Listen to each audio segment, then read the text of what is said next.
pagi hari ini. Judul firman Tuhan, tinggal di hadirat Tuhan. Hadirat Tuhan itu apa sih? Ada banyak orang berpikir, aku ada di hadirat Tuhan kalau aku lagi di gereja. Makanya orang di gereja nggak ada yang bikin dosa. Aku ada di hadirat Tuhan kalau aku lagi berdoa pribadi. Kunci kamar, pintunya ditutup, aku ada di hadirat Tuhan. Aku fokus sama Tuhan. Saudara yang kekasih, hadirat Tuhan itu kalau kita baca di dalam Kejadian pasal yang kedua, ketiga, ketika Allah menciptakan manusia yang pertama yang namanya Adam, Allah menempatkan dia di Taman Eden. Taman Eden itu berbicara tentang hadirnya Tuhan. Hadirat Tuhan ada di situ. Hadirat Tuhan itu artinya manusia bisa berinteraksi dengan Allah. Jadi bukan hanya sekedar tahu di pikiran, oh Allah itu ada. Wow, Allah itu luar biasa. Allah itu kudus, Allah itu sempurna. Bukan hanya di kepala, tetapi mengalami secara pribadi, punya pengalaman. Oh benar, Allah itu bukan hanya tinggal di sorga, tetapi Allah tinggal di dalam hidupku, di dalam segala tantangan, persoalan. Aku melihat campur tangan Allah dalam hidupku. Dia benar-benar ada. Dia benar-benar nyata, dia hidup bagi kita yang percaya kepadanya. Amin. Mengapa kita harus tinggal di hadirat Allah? Kita harus tinggal di hadirat Allah karena Alkitab berkata, untuk apa seorang manusia memiliki dunia ini dan segala isinya, kalau dia tidak memiliki Tuhan? Semua yang saudara miliki, yang saudara sedang mengejar, mendapatkannya. Tetapi kalau saudara tidak memiliki Tuhan dalam hidupmu, semua itu akan menjadi sia-sia. Orang yang memiliki Tuhan adalah orang yang tinggal di hadirat Tuhan. Bagaimana saya bisa tinggal di hadirat Tuhan? Jawabannya cuma satu, ikut aturan mainnya Tuhan. Ketika Adam ada di Taman Eden, Tuhan berfirman, jangan makan buah yang ada di tengah taman ini. Karena pada waktu kamu memakannya, pastilah kamu akan mati. Dan ketika Adam dan Hawa memakan buah yang dilarang, mereka diusir keluar dari Taman Eden. Tidak ikut aturan mainnya Allah, mereka diusir keluar. Yesaya berkata, yang memisahkan antara engkau dengan Allahmu cuma satu, dosa. Ketika orang hidup di dalam dosa, walaupun ada di gereja, duduk di dalam ibadah, dia tidak akan menikmati hadirat Allah. Karena dosa itu menjadi pemisah. Amin. Amin saudara.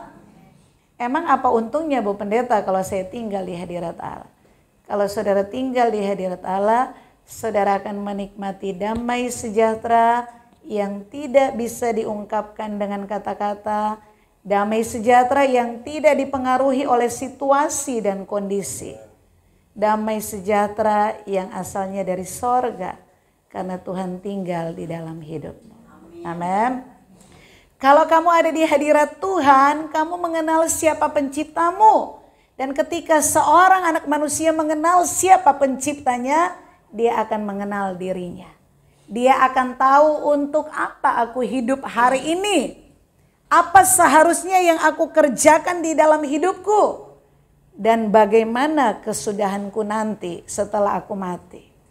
Itu jelas kalau kita ada di hadirat Tuhan. Dan orang jelas dengan hidupnya mengenal dirinya, tahu masa depannya, goalnya kekekalan ada di mana, dia akan menikmati damai sejahtera Allah. Kenapa orang gelisah? Kenapa orang takut? Karena dia nggak tahu tentang sesuatu di masa depan. Betul apa benar? Amin saudara. Tapi kalau saudara tinggal di hadirat Tuhan, hidupmu hari ini jelas, aku mau ngapain. Hidupmu, masa depanmu jelas, apa bagian dalam rencana ilahi yang harus saudara kerjakan. Karena ketika kita ada di hadirat Allah, Allah akan memberitahukan apa yang menjadi bagian kita. Apa yang harus kita kerjakan selama kita menumpang di dunia ini. Dan ketika kita mati, jelas juga arah kita ada di mana. Yaitu langit yang baru, bumi yang baru, tinggal bersama dengan Bapa.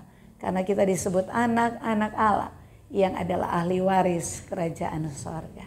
Amin. Kita akan belajar untuk bisa tinggal di hadirat Tuhan. Hal yang pertama, kita harus menghayati kehadiran Tuhan. Harus menghayati Allah itu benar-benar ada. Mari kita buka di dalam Mazmur pasal yang ke-139 ayat yang ke-7. Kemana aku dapat pergi menjauhi rohmu? Kemana aku dapat lari dari hadapanmu? Amin. Kemana aku dapat pergi? Aku pergi ke langit, ada Tuhan di sana. Aku pergi berbaring di dunia orang mati, di sana pun ada Tuhan. Amsal pasal yang ke-15 ayat yang ketiga, mata Tuhan ada di segala tempat, mengawasi orang jahat dan orang baik. Amin. Jadi hadirnya Tuhan harus kita hayati, bahwa Tuhan itu ada di mana-mana. Karena ada banyak orang Kristen takut berbuat dosa, tidak berbuat dosa di gereja. Kenapa? Karena ini tempatnya Tuhan. Tuhan hadir di sini. Nah, tetapi pemazmur mengingatkan kita bahwa Tuhan hadir di mana-mana. Bahkan ketika saudara dalam keadaan sendiri, tidak ada CCTV, tidak ada manusia yang bisa menghubungi saudara, di situ pun Tuhan hadir. Dan Amsal katakan Tuhan melihat semua perbuatanmu. Amin. Jadi kalau sendiri itu tidak aman untuk melakukan dosa. Amannya kita dijaga oleh Tuhan. Amin. Mata Tuhan ada di mana-mana. Dia mencatat apa yang saudara lakukan. Ada malaikat yang mencatat setiap perbuatan kita. Yang baik dicatat, yang tidak baik dicatat. Kenapa? Karena Tuhan ada di mana-mana. Tuhan hadir di mana-mana. Jadi saudara, Tuhan bukan hanya ada di gereja. Ketika saudara di rumah, ibu-ibu lagi goreng tempe, Tuhan pun ada di situ. Kalau kamu mengundang, Dia hadir di situ. Bapak-bapak yang lagi kerja di kantor keliling-keliling, Tuhan ada di tempat di mana kamu berada. Jikalau kamu menghadirkan Tuhan di dalam hidupmu. Amin.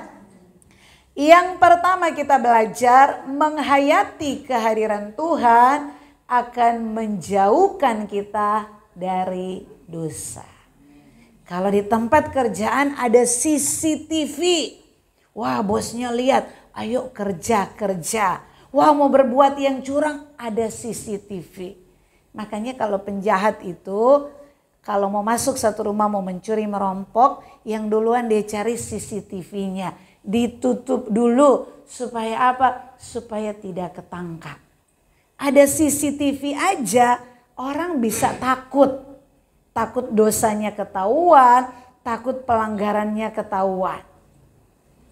Kita diingatkan sebelum ada CCTV yang dipajang di kantor-kantor, di rumah-rumah, kita diingatkan bahwa mata Tuhan ada di mana-mana. Bahwa Tuhan hadir di mana-mana. Kalau Amsal katakan Tuhan hadir untuk mengawasi orang baik dan orang jahat. Tujuannya apa? Semua yang mereka lakukan, ucapkan dicatat. Makanya hati-hati dengan ucapanmu, hati-hati dengan perbuatanmu. Karena semua itu akan kita pertanggungjawabkan ketika kita masuk dalam pengadilan Tuhan. Amin. Tetapi Mazmur katakan, menghayati kehadiran Tuhan itu membuat kita tenang. Kenapa? Karena dengan pengetahuan kita bahwa Tuhan itu ada di mana-mana, Tuhan menuntun kita, Tuhan memegang tangan kita. Artinya apapun situasi, kondisi, pergumulan hidup kita, tidak usah takut karena kita tidak pernah sendirian. Tuhan yang tidak kelihatan dengan kasat mata, Dia hadir, Dia ada di dalam pergumulan kita. Amin. Di dalam Ibrani 4 ayat 13, dan tidak ada suatu makhluk pun yang tersembunyi di hadapannya, sebab segala sesuatu telanjang dan terbuka di depan mata Dia, yang kepadanya kita harus memberikan pertanggungan jawab. Amin. Amin. Jadi jangan bilang, wah tidak ada Bu Pendeta, wah tidak ada orang gereja, saya boleh bikin dosa, saya boleh melakukan sedikit-sedikit pelanggaran. Ingat, mata Tuhan ada di mana-mana. Bukan hanya perbuatanmu yang orang lihat, bukan hanya perkataanmu yang didengar orang lain. Motivasi, keadaan hatimu pun itu tidak ada yang tersembunyi di hadapan Tuhan.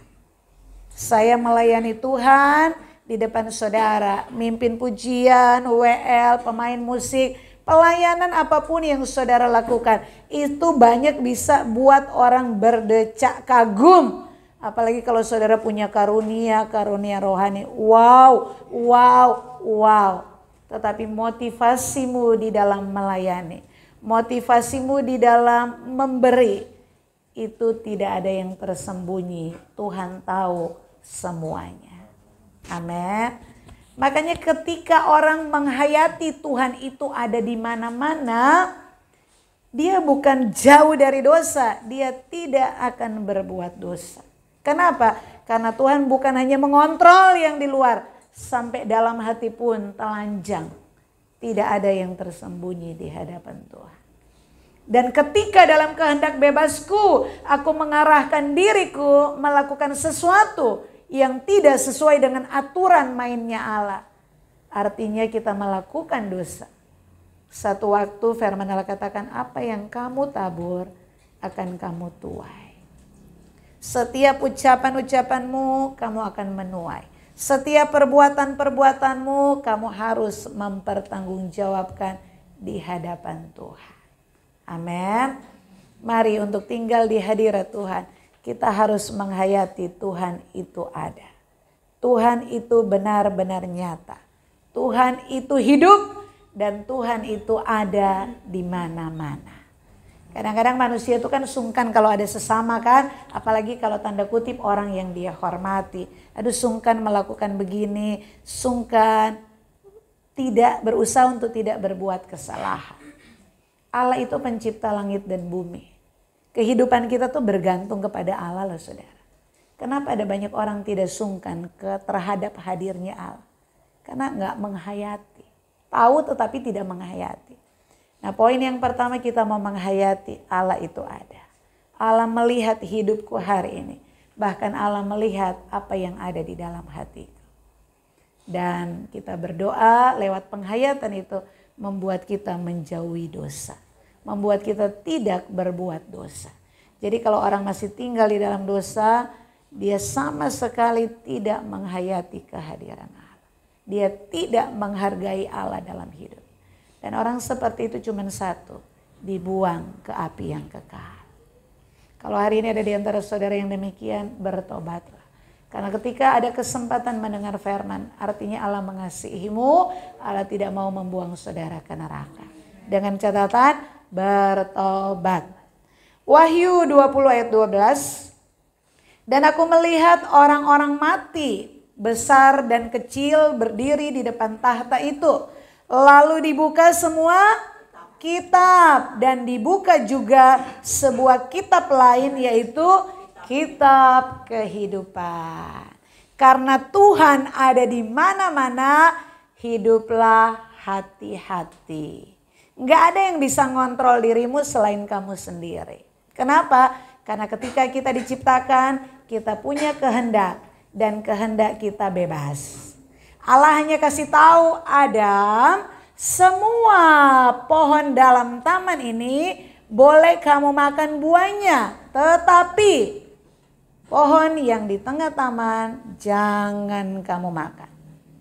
Dan pasal selanjutnya, ketika Hawa memetik, ketika Hawa memakan, ketika diberikan kepada suaminya, Allah tidak berfirman lagi. Allah tidak berbuat apa-apa. Allah hanya melihat dan mengawasi. Kenapa?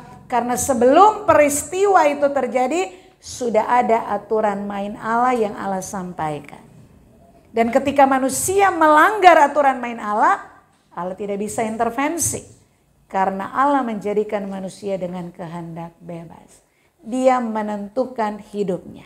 Kehidupan kekal atau kematian kekal. Amin. Hidup saudara hari ini dengan segala macam hal yang saudara sedang alami, itu kan tidak lepas dari keputusan-keputusanmu di masa lalu. Tetapi bersama Tuhan, Tuhan akan menolong saudara melewati. Tetapi belajar, ke depan saudara harus rancang hari ini untuk tidak berbuat kesalahan yang sama. Supaya apa? Cukup hari ini aku menuai apa yang aku tabur tidak baik di masa lalu. Itu pun anugerah Tuhan, aku melewati ini. Tetapi jangan berbuat dosa lagi. Supaya yang kamu tuai di depan tidak seperti yang kamu tuai hari ini. Amin. Karena kesempatan depan tidak tahu lagi ada kesempatan berubah enggak. Jangan-jangan ini hari terakhir kita nih, kesempatan terakhir. Yang ada tinggal kekekalan. Menuai di sorga atau di neraka kekal. Amin. Colek sebelah, jangan tidur, bangun, sorga di depanmu. Haleluya. Justru aku lagi di sorga ini, makanya menikmati hadirat Tuhan. Aku jadi terbuai. Yang kedua, kita mau belajar tinggal di hadirat Tuhan, membawa pada pengenalan pribadi dengan Tuhan. Ada banyak orang tahu Tuhan itu cuma sampai di teori. Siapa Tuhanmu? Oh, yang aku sembah Tuhan Yesus. Dia juru selamatku. Itu kalau ngomong tentang Yesus itu, kalau dikasih deskripsi, kasih kalimat itu bisa bikin satu novel. Bisa mengungkapkan Yesus mati di kayu salib 2000 tahun yang lalu, bla bla bla. Tapi itu hanya teori di dalam kepala.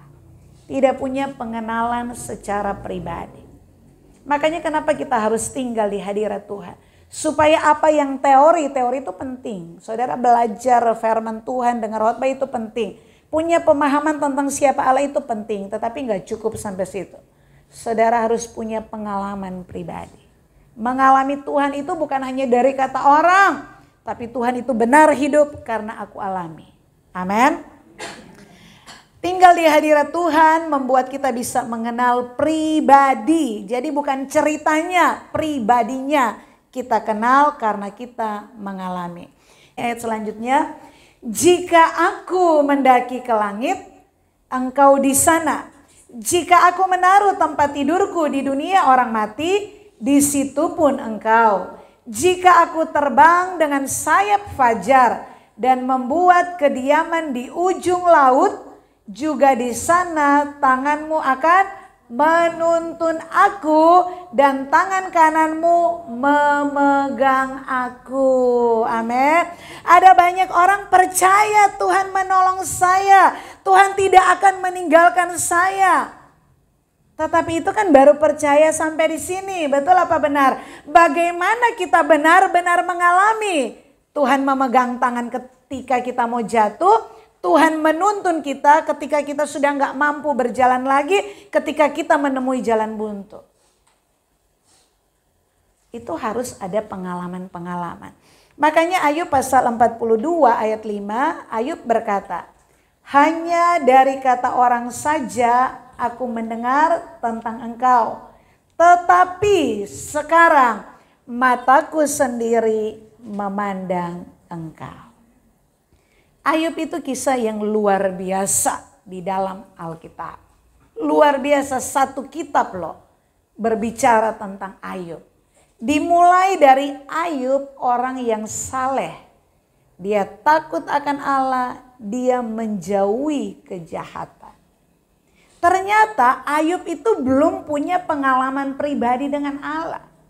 Dia hanya mendengar, mungkin kalau pakai bahasa sekarang, karena dia dengar khotbah di gereja, karena dia baca Alkitab, karena dia dengar khotbah-khotbah di YouTube, itu membangun satu pemahaman Allah itu ada.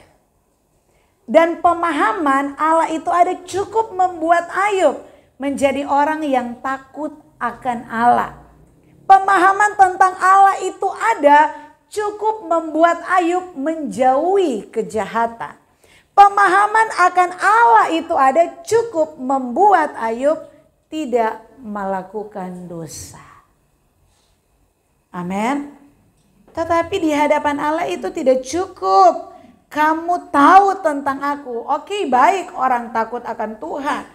Orang menjauhi kejahatan. Orang saleh itu baik. Dan ajaran-ajaran agama, pengenalan siapa Tuhan, itu bisa membuat orang beragama yang baik, yang saleh, yang tidak berbuat dosa. Kalau begitu apa kelebihannya kekristenan dengan agama lain?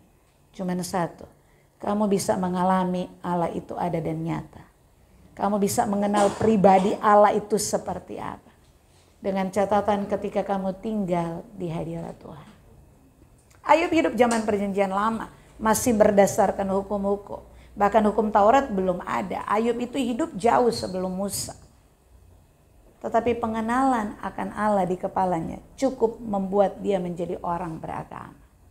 Dan Tuhan tahu ini tidak cukup. Karena kamu sudah lebih dari cukup standar manusia. Tuhan mau memperkenalkan pribadinya. Pertanyaan, saudara sudah mengenal siapa Allah yang saudara sembah? Pengenalannya sampai di sini atau benar-benar punya pengalaman? Siapa yang sudah punya pengalaman bahwa Allah itu benar-benar ada? Angkat tangan. Haleluya. Nah, bagaimana sampai titik kita punya pengalaman? Itu ada sesuatu yang harus kita alami. Dokter vonis, Bu, maaf ya, berat mau ngomong, tetapi ya kita harus ngomong. Suami ibu itu tinggal 3 hari lagi, Bu. Jadi kalau dia minta makan apa, kasih aja semuanya. Kasih aja udah gak ada pantangan. Terus kasih seneng-seneng aja hatinya.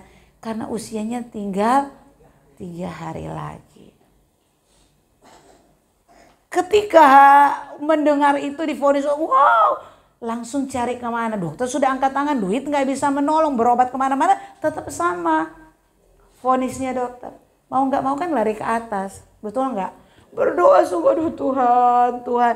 Kayak Raja Usia, Tuhan lihatlah kebaikanku. Tuhan aku udah nyumbang gereja loh Tuhan. Tuhan aku sudah begini loh. Tuhan aku sudah melayani, aku sudah besuk. Aku tiap hari Minggu datang loh. Semua kebaikannya diurai. Akhirnya malaikat bilang, gimana nih Tuhan? Tuhan bilang, oke, kabulkan aja lah. Wih, begitu menerima mujizat. Wah, Tuhan itu benar-benar ada dan nyata. Amin. Pernah ngalami seperti itu? Jangan dikira itu hanya ada di kekristenan. Agama lain juga ada seperti itu. Maksud saya begini, ada yang sesuatu kita anggap tanda kutip mujizat. Mujizat karena bagi kita tuh kagak mungkin. Itu yang identik, definisi mujizat buat kita. Dan ketika itu terjadi, saya mau katakan itu bukan hanya di dunia Kristen. Paham maksudnya? Jadi kalau hanya mujizat membuat orang wow datang beribadah, membuat orang datang menyembah Tuhan. Maaf ya, itu sama dengan agama-agama lain. Tetapi luar biasanya kekristenan untuk Allah menyatakan diri pribadinya ternyata tuh bukan lewat mujizat-mujizat itu saja. Lewat apa? Lewat segala persoalan, pergumulan hidup saudara. Ayub bisa keluar kalimat ini dari mana? Ketika anaknya 10 mati hanya dalam satu pesta. Ketika harta kekayaannya dia orang paling kaya di negeri timur. Hanya dalam satu hari habis semua.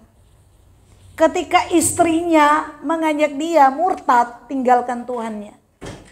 Ketika dia mengalami penyakit dari ujung rambut, ujung kaki, Alkitab bilang sampai beling loh dia harus pakai untuk garuk-garuk. Apalagi penderitaan yang belum Ayub alami. Sempurna penderitaannya dia. Tetapi justru ketika Ayub dengan pemahamannya Allah itu ada. Dalam posisi situasi seperti itu Ayub berkata apa? Tuhan yang memberi, Tuhan yang mengambil. Terpujilah nama Tuhan. Anaknya 10 diambil Tuhan, harta kekayaannya diambil. Ayub tidak menyalahkan Tuhan.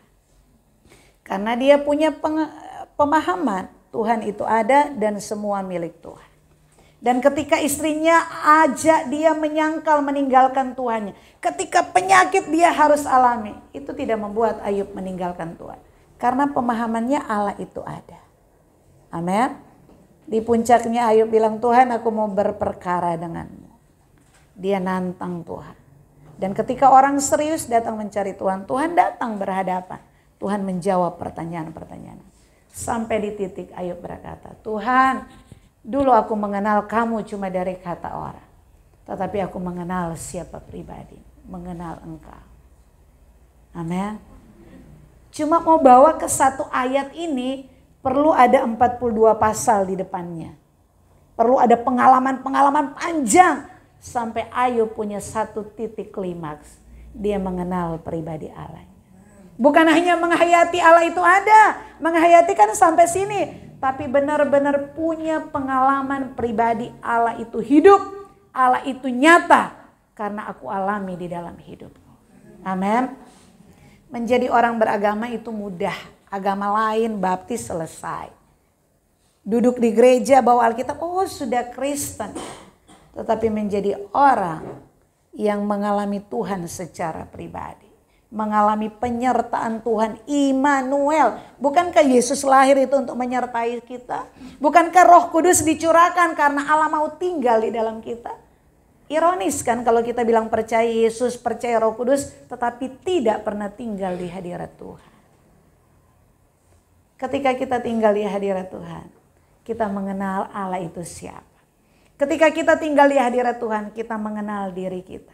Kita tahu rancangan Allah untuk hidupku. Kita bisa paham, tidak semuanya. Tetapi garis besarnya kita tahu kan apa Tuhan izinkan. Saya punya istri yang cerewet seperti ini. Oh Tuhan mau latih kesabaran saya. Ketika kita melihat kenapa suamiku kayak begini ya Tuhan. Udah 20 tahun nikah kagak berubah-berubah. Kita mengerti. Oh iya Tuhan lagi uji saya, Tuhan lagi melatih saya supaya sabar, supaya tidak mengandalkan suami, tapi mengandalkan Tuhan dalam hidup saya. Amin. Jadinya enak, tidak ada peristiwa, tidak ada kejadian yang harus kita bersungut-sungut, yang menjadi alasan kita menyalahkan Tuhan. Karena bersama Tuhan, semua mendatangkan kebaikan. Tapi di mana kebaikan itu kita temukan? Ketika di masa sulit, kita tetap tinggal di hadirat Tuhan. Ketika dalam pencobaan, kita tetap cari Tuhan. Ketika jalan buntu, kita tetap berseru kepada Tuhan. Itu yang namanya tinggal di hadirat Tuhan. Amin. Mau tinggal di hadirat Tuhan? Sudah tinggal di hadirat Tuhan?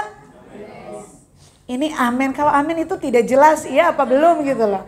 Kita akan melihat ada 3 ciri, saudara bisa lihat dirimu ya. Ciri orang yang tinggal di hadirat Tuhan. Jadi bukan hanya menghayati tetapi tinggal, artinya mengalami Tuhan. Yang pertama, ciri orang yang tinggal di hadirat Tuhan, ia hidup kudus, tidak bercacat celah. Amin. Emang bisa Bu Pendeta?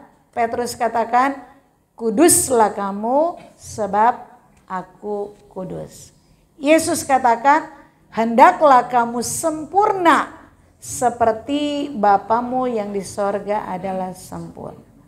Kalau Alkitab tulis itu dan ternyata kenyataan tidak ada manusia bisa sampai di situ, tidak bisa hidup kudus, tidak bisa sempurna, untuk apa kita percaya Alkitab? Tetapi kalau Alkitab bahkan dari mulut Yesus sendiri, kita percaya Alkitab itu firman Allah. Artinya apa? Kita bisa sampai di titik itu. Amin.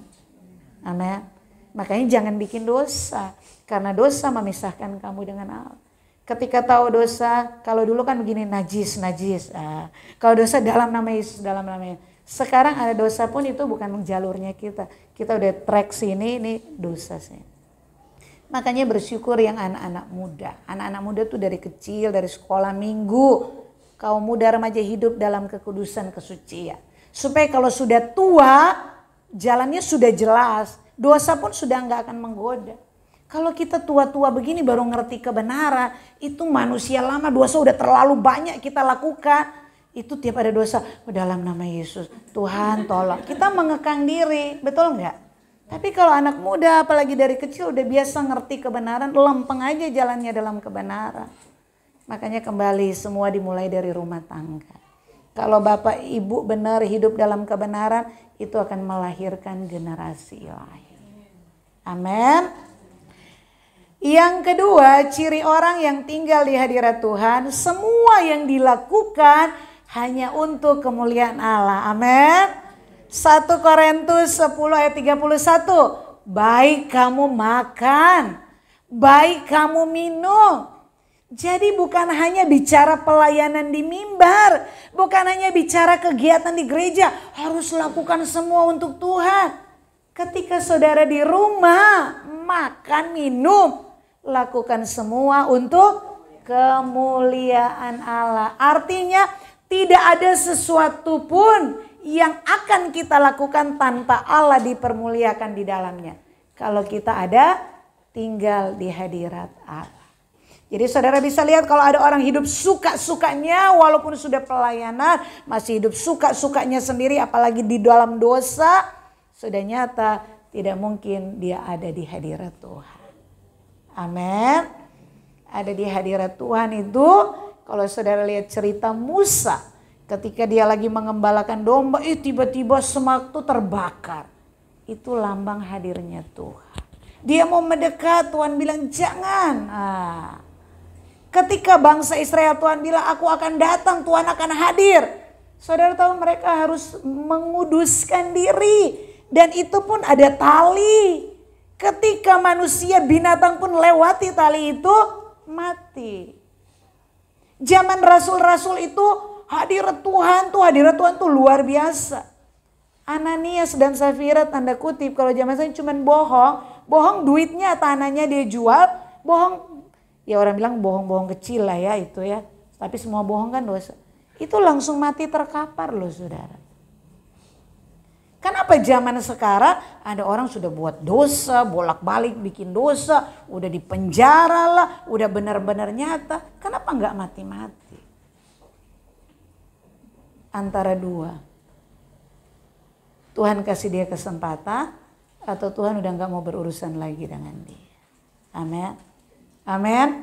Ingat kata menghujat Roh Kudus. Jangan sampai saudara duduk di gereja tapi hatimu sudah keras. Sudah nggak bisa diubah. Yudas Iskariot, dia tahu dia salah. Dia tahu dia menjual Yesus. Tapi nggak ada kesempatan dia bertobat. Mati bunuh diri. Ada jemaat yang saya pernah saksikan sekian tahun hidup di dalam dosa. Satu waktu dia mengadakan pengakuan tentang semua riwayat dosanya. Dia lega, dia menampilkan diri apa adanya.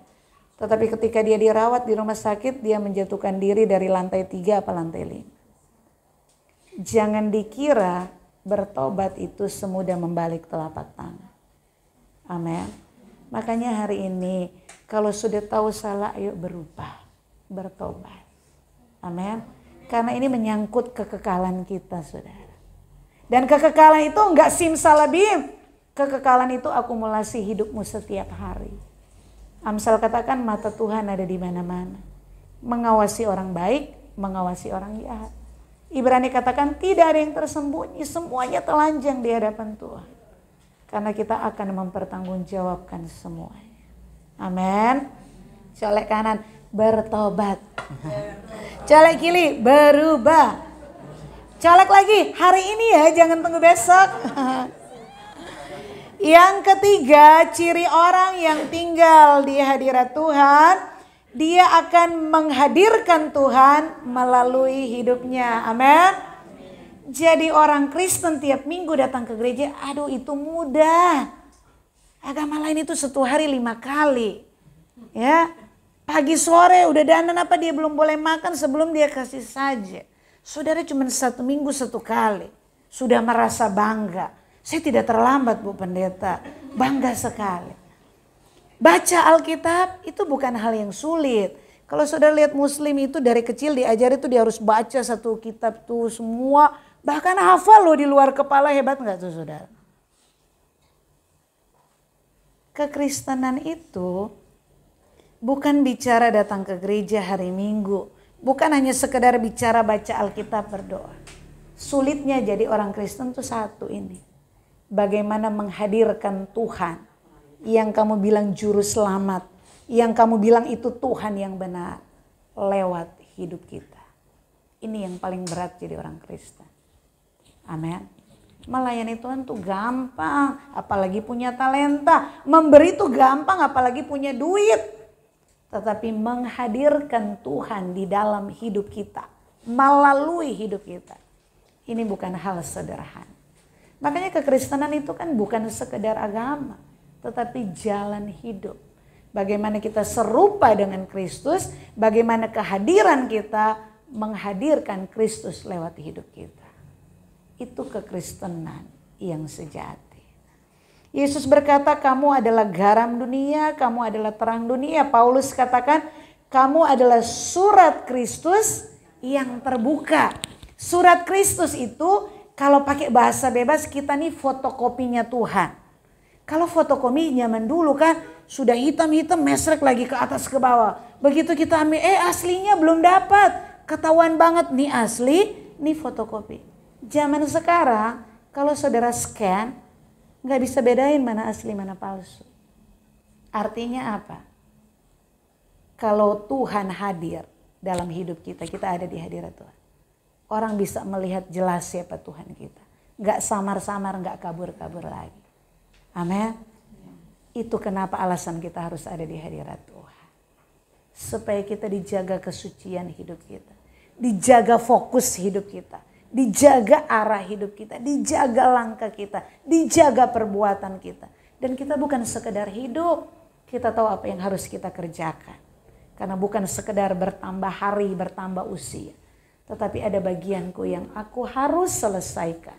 Sebelum aku mati dan dikubur. Amin. Kita baca 1, 2, 3. Orang yang tinggal di hadirat Tuhan akan menikmati ketenangan dan kedamaian yang sejati. Jadi kalau ibu-ibu mulai ada gelisah-gelisah, takut-takut, khawatir. Tuhan, aku mungkin hari ini tidak ada di hadirat-Mu. Ambil jam doa, lebih dekat, lebih fokus kepada Tuhan. Amin. Lanjut, orang yang tinggal di hadirat Tuhan, hidupnya membawa kesejukan bagi sesama. Jadi hidup kita tuh damai dan kita bawa kedamaian itu kepada orang sekeliling kita. Amin. Tinggallah di hadirat Tuhan. Maka pengenalan akan Tuhan bukan hanya sampai di penghayatan Allah itu ada. Tetapi sampai di pengalaman pribadi. Aku mengalami Tuhan. Dan orang yang mengalami Tuhan, dia akan kuat imannya. Dia akan kokoh. Tantangan apapun tidak akan membuat dia meninggalkan Tuhan. Karena dia percaya segala kejadian yang aku alami, semua di dalam kontrolnya Tuhan. Dan semua yang Tuhan izinkan aku alami mendatangkan kebaikan. Yaitu menyempurnakan hidup saya. Agar saya layak dibawa ke sorga, ke rumah Bapa saya. Amin. Jadi kalau saudara ada tantangan, doa belum dijawab, persoalan satu belum selesai, datang lagi bilang puji Tuhan. Terima kasih Tuhan. Kalau nggak ada persoalan-persoalan ini, saya jauh dari Tuhan. Pergumulan itu membawa saya tetap tinggal di hadirat Tuhan. Amin. Tuhan memberkati. Mari kita bangkit berdiri.